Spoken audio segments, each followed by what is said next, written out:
the work is all made of steamed and bent wood. The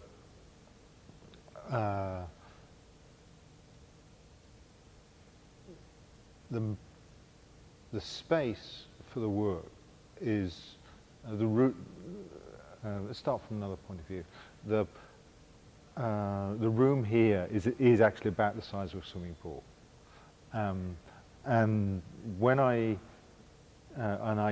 do swim quite a lot, and so that the making, at some point during the period of making it, I realized that I actually kind of knew how big the space was, and so I had a very clear understanding of how big the space was, and how many, and what I wanted to do was I wanted to, and I wanted actually to fill the gallery with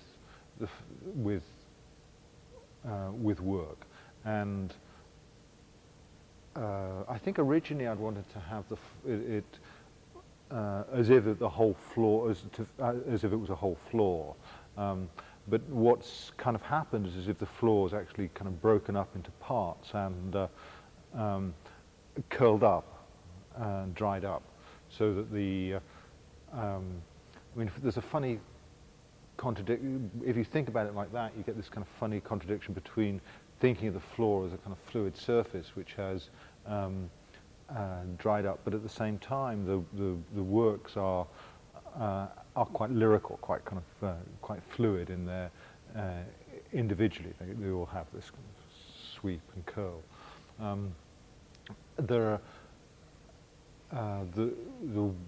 Technically, it starts from something quite simple. It starts from asking myself the question as to whether it's possible to bend a piece of wood in ways that accomplish a spiral or a twist. Most of the times I've bent wood before, it's always been in the same plane, and so there was some the work starts from several very simple places. One of which was just a question of, can I do a bend that's a spiral, a bend that's a twist? There are no drawings. You've got to, so there isn't a plan. The plan gets built up from hints as you go along. So a part of the plan is the space, an idea of the space.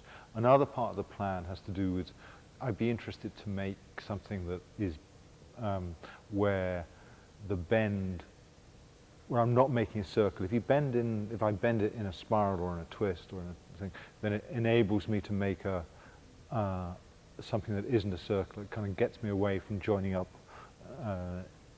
to the end I've begun, and therefore allows the work to wander, or the kind of the work to develop. So that's another point. A third point is just well, why make this here? And that there's a way in which one time when I was coming up here, I did see just flying in just over the river, there was this extraordinary, against one of the sandbanks, there was an extraordinary spiral coming out, which I mean, I had my camera with me and I photographed out the window of the airplane. So if I hadn't taken the photograph, maybe I wouldn't have been quite so, but because I had the photograph, I kept on looking at it and thinking, this is quite an extraordinary shape. And it was that, so then that kind of reference ties up to having an idea about what this space looks like, you know, having a kind of fairly clear idea in my head what this space looks like, and this notion of trying to make something that fills the space, but at the same time I also wanted you to be in it, so that the separation between the parts allows you to be in it. When I was making the work, I actually imagined that it in reverse of the way it is. That the lowest pieces would be at the front or the entrance, and the tallest pieces would be at the back. And so that as you walked, as you came in, you saw it kind of climbing up. In fact, and this partly has to do with the not being able to see it completely when I was making it. In fact, it's much better to see this low one from a long way away and to approach it and then turn around than it is to come across it first.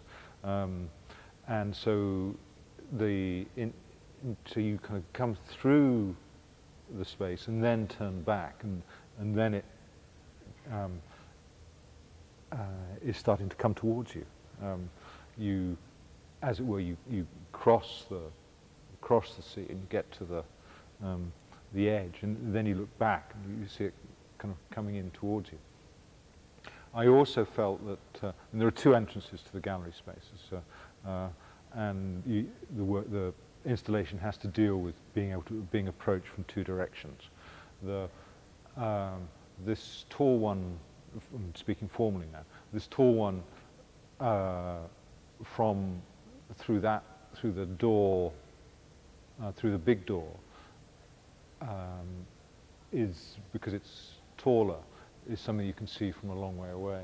From the other door, you see it makes a feature of the lines of aluminium plates that join the things together. And actually that, I think that's quite important, because it makes you realize that the aluminium plates, as well as the wood, are really quite an important part of the work. And I think that, and there are some things which came up partly by accident, and I think these things are important. That the screws, it's joined together with aluminium plates. It's not, there's no glue involved in this. The idea was that it was kind of like stitched together, the work. And because the wood isn't particularly thick, the individual planks that make up in order to get the screws to bite, they had to go through the surface, because the first little bit, which has the point on it, doesn't really contribute much to the screws biting. So we had to let them come through. And the original intention had been just to grind them off once they were through. But when I say we, I mean the two people that I work with and myself, decided to leave it until the end before we did that. And then, in particular, when we made this one, it was starting to become clear that really they're doing something quite interesting to the surface. And formally, I think what it does is that because the screw comes through, you think it's the back, yes, because the screw's pointing through. So then that turns them around and makes the plate surface at the front, although so you're caught in between thinking that the wooden surface is the unplated surface is the front, and thinking it's the back. And somehow there's this sense in which the two surfaces are continually reversing themselves, which you think of as the front. And it also a bit depends on which is the surface that you see, so that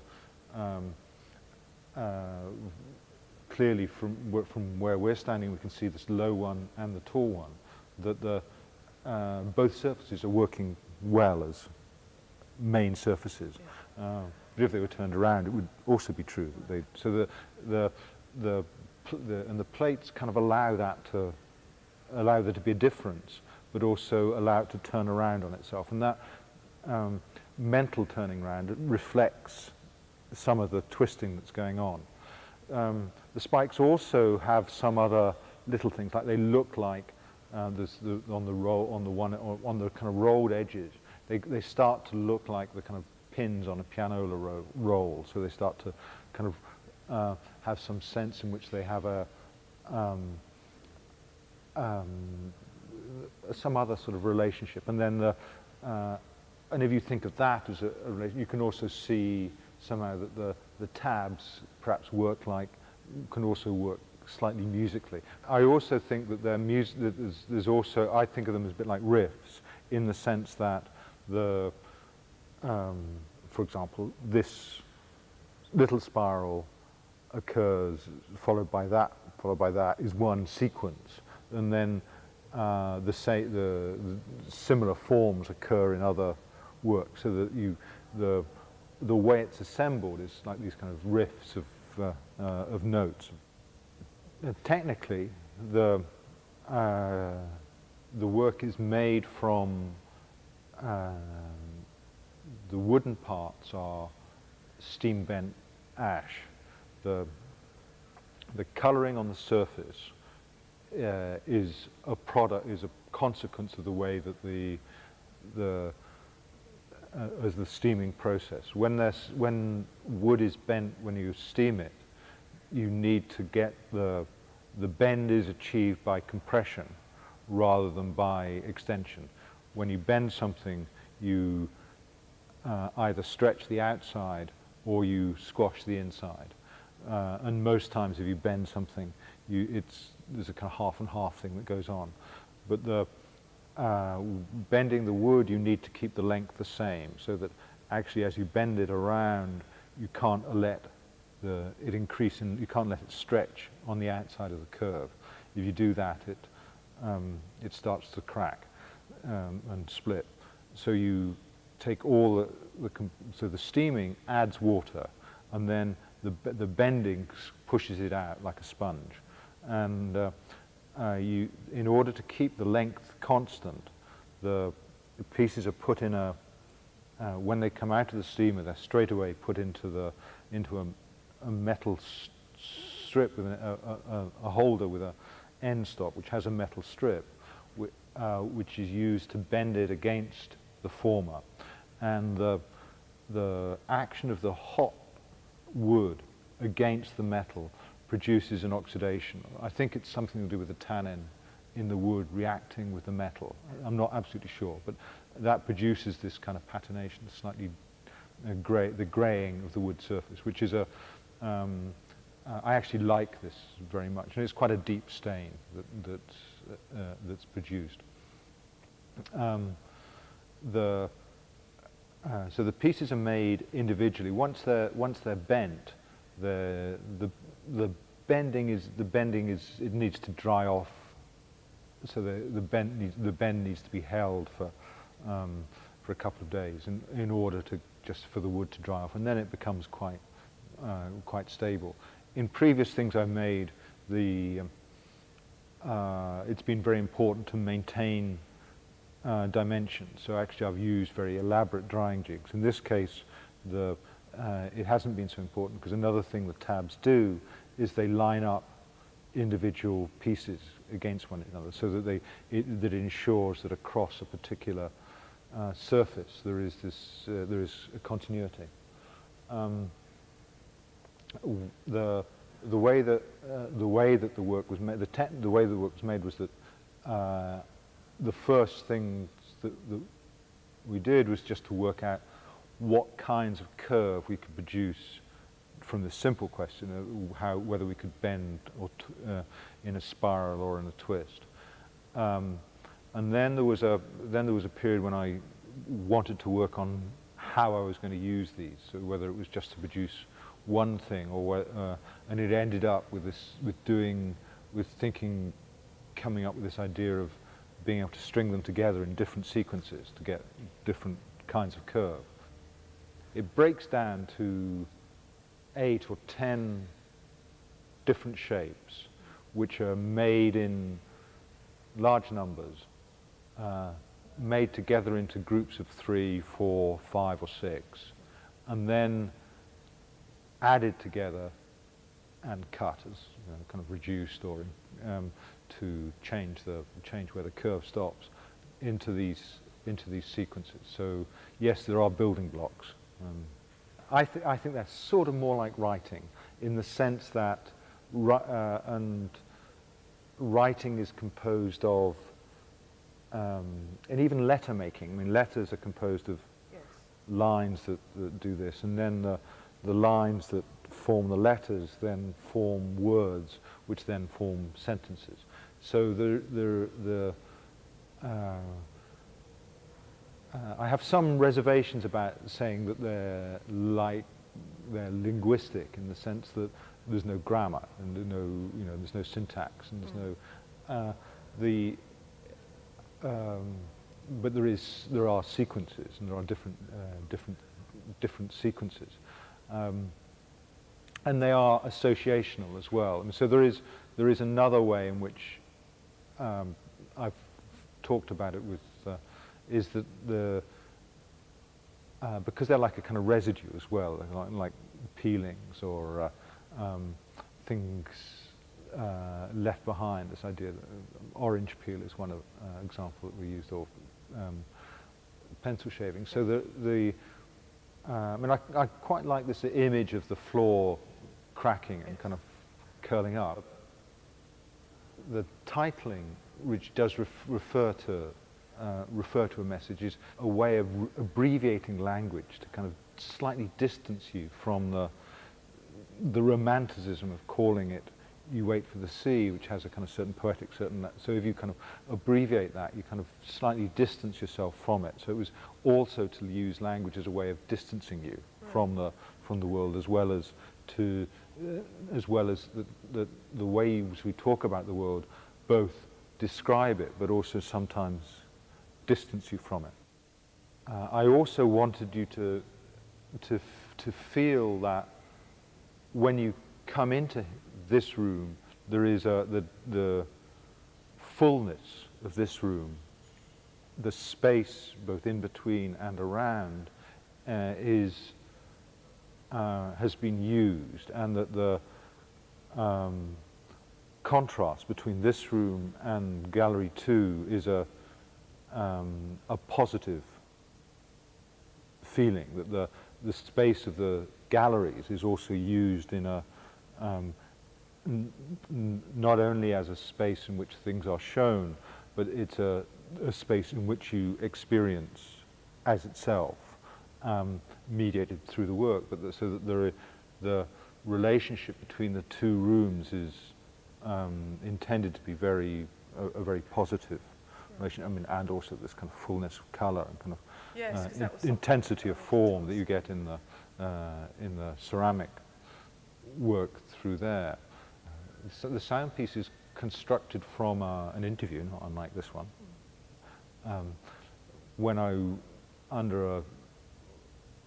But we did it we tried to look for somewhere to do it that was supposedly quiet, and we found this.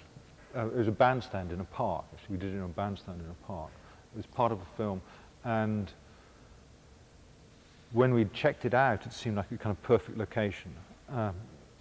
And then when we went to make it was an interview for a film, so we were shooting in 16 millimeters, so it actually was quite, it's quite a kind of big setup, and also expensive.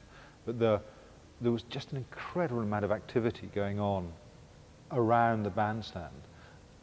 People arriving, bus, someone fixing something, and I was continually interrupted by and having to hold my train of thought.